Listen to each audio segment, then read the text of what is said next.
Suppose you look up here in the blackboard, in the whiteboard, and this is a candle. The candle, and the candle is emitting light and heat in many directions.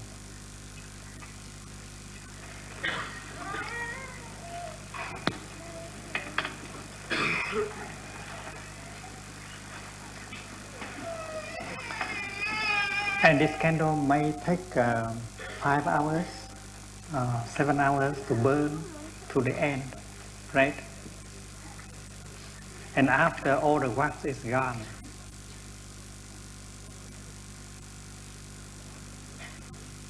it's like the candle dies.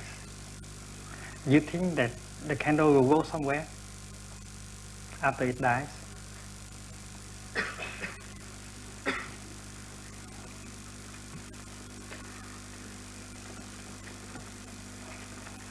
The candle has something like 5 hours to live, to burn.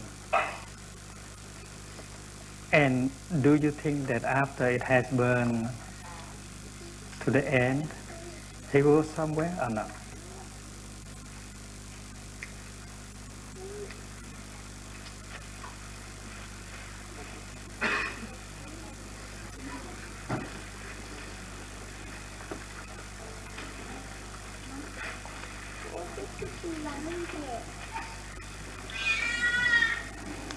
And do you think that this is the end of the candle? This line is the line of the end of the candle? There is a candle from here up here. I agree. You agree. We all agree that from this line up there is a candle. But do you think that from this line down there is no candle? No or yes?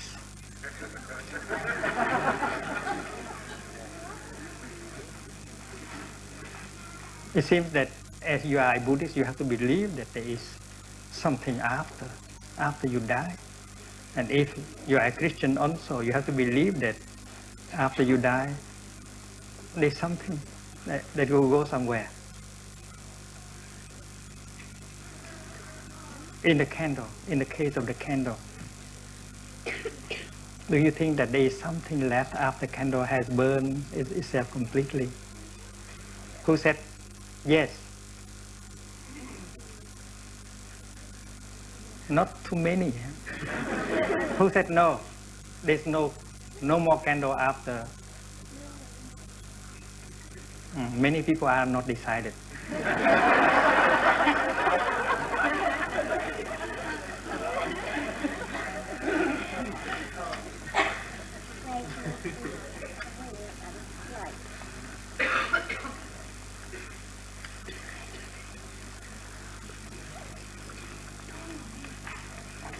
The Dharma is very deep and lovely. We have to learn to learn with all our heart in order to really understand.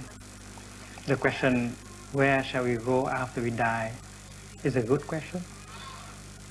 But without practice looking very, very deeply, we cannot have a good answer.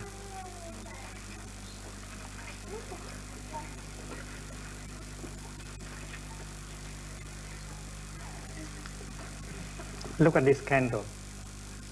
In this moment, this is the present moment.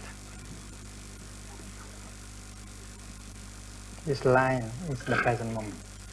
In this present moment, the candle is already going somewhere. Because in this very moment, the candle is sending itself in many directions in terms of heat and light.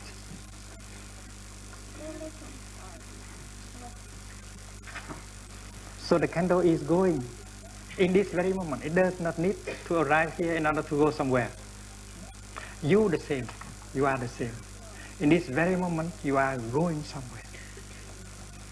There is a coming and going that happens in every moment of your daily life. And you go A little bit like the candle. The candle goes in terms of light and heat.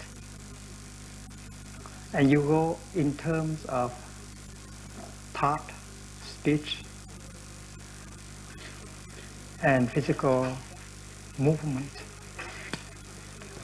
Three kinds of action. Every moment of your daily life, you are offering, thinking, speaking, and acting. And you go in many directions. Speech, you go into your children. Anything you think, anything you speak, anything you act, you go to your children, and to your friends, and to the cosmos.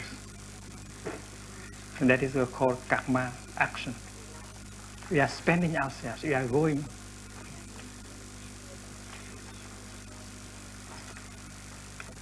I live my daily life in such a way that I can go beautifully into the world, into my disciples, into my friends.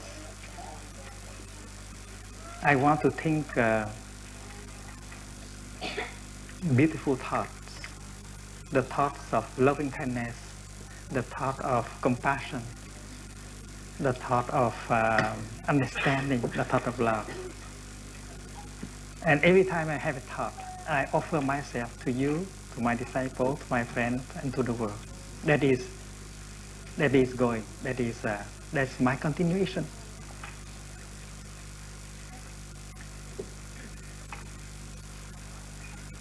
And I don't want to offer the negative things. I want to transform the negative things so that they become positive before I go, because I will enter into the cosmos, and the closest are my friends, my disciples. So when you look into my disciples, you can see me. When you look into my friends, you can see me. And this is very scientific. I continue to go into my disciples and to my friends and to the cosmos. You can see me outside of my body. And this is my practice. The candle does the same, you see. The candle is offering light and heat. And the light is offered to the world, the heat is offered to the world, but the light and heat is offered through the candle by itself. The light of candle can light the candle, and the heat of the candle can cause the wax to melt. And it is because like that the wick can absorb the wax, so the flame can be powerful. So any action made by the candle affect the world and affect itself. Any action come out from the candle goes back to the candle also. When you have a thought of loving kindness, the world profit and you profit also. The effect is immediate. When you say something very nice to another person, you offer that person receive, has an effect on that person, and you also profit from that loving speech. Or any action of yours can affect the world and affect yourself. And some action, some thought, some speech come back to you right away in this very moment. But sometimes a thought or a word would need more time in order to come back to you. You say something not true. That speech affect you right away now, but later on it will back to you. And people discover that it's a lie, so that goes back to you, and you have to bear the effect of that. There are things that we do now, but we have to suffer 10 years later or 20 years later. So the karma, it means the action can have two kinds of effect: immediate effect and retarded effect. It's like some medicines. When you swallow the medicine, it will release some substance and it has effect now, but later on it will continue to affect you. So your thinking, your speech, and your act affect you right away, but later on will continue to affect you. So suppose here in the present moment you do something, or you say something very strong. It go out of the world and affect the world, and it go back right in and affect yourself. But some action will go back to you later on, and that candle has to burn until this line in order to receive the retribution. In Vietnamese we say cha ăn mặn thì con khát nước. The father eats very salty, and the son has to drink a lot of water.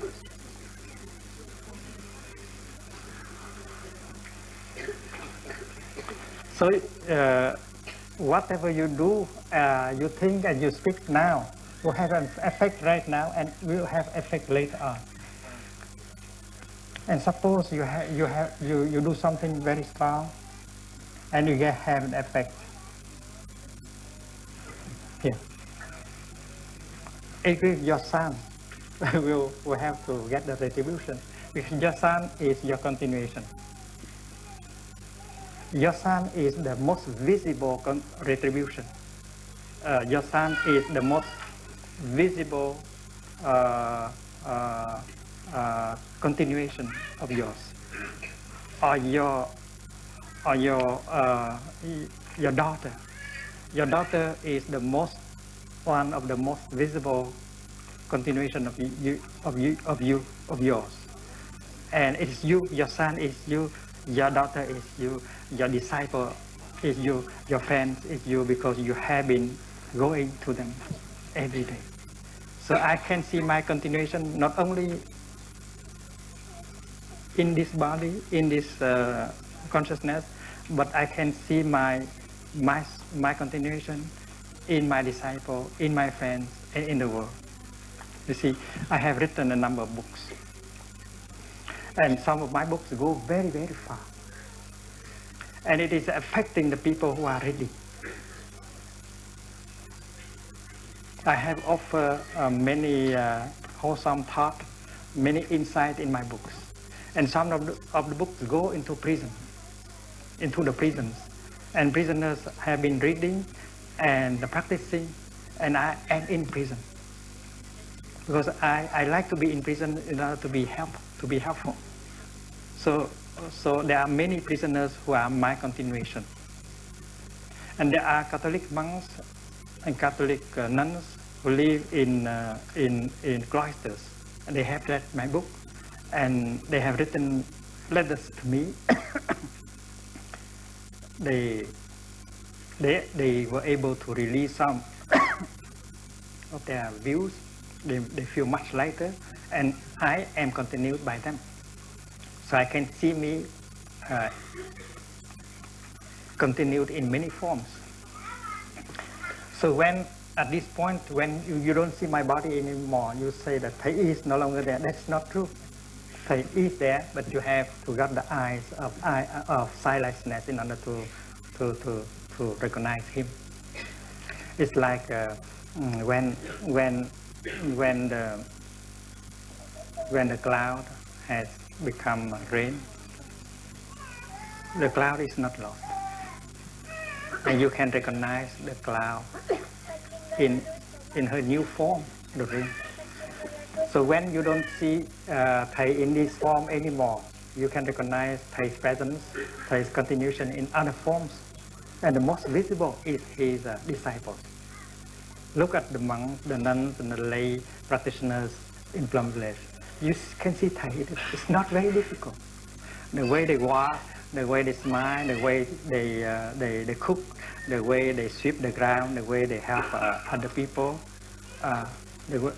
Well, there's a lot of Thai inside. So the question can be answered like this. If you know where you are going in this moment, there will be no difficulty in knowing where you go after you die. You are dying and you are being reborn right here and right now in this very moment. You don't need to arrive at this point in order to die. You are dying in every moment and you are being reborn in every moment, not only inside of yourself, but also outside. We know that there are many cells in the body. And the cells in our body, many cells in our body die every moment. In this very moment, many cells in us die in order to make room for other cells to be born. So birth and death happen right here and right now. You don't need to arrive at the age of 80 in order to die. You are dying now in order for you to be born now. Birth and death are happening in every moment. That is the teaching of the Buddha, and you have to practice looking deeply in order to see that. So when you say after I die, you mean that now you are not dying. That's not true. You are dying in this very moment, and you are being born right in this moment. Suppose that happen in every moment. Many thousand, many millions cells die in this very moment. Every time someone dies, we organize funerals and we cry. But if every time a cell in our body dies, and if we organize funerals and cry, and then we have no time to do anything, no time left to do anything at all. Practice looking deeply in order to see that. So when you say after I die, you mean that now you are not dying. That's not true. You are dying in this very moment, and you are being born right in this moment. Suppose that happen in every moment. Many thousand, many millions cells die in this very moment. Every time someone dies, we organize funerals and we cry. But if every time a cell in our body dies, and if we organize funerals and cry, and then we have no time to do anything, no time left to do anything at all. You have to have accept birth and death that happen in us every moment. So in order to answer this question, you have to practice looking deeply the way the Buddha proposed, so that you can see that birth and death are happening in every moment, and you are reborn in every moment, not only in your body and your consciousness, but in other forms as well. We continue, because this question is so demands a lot of looking deeply.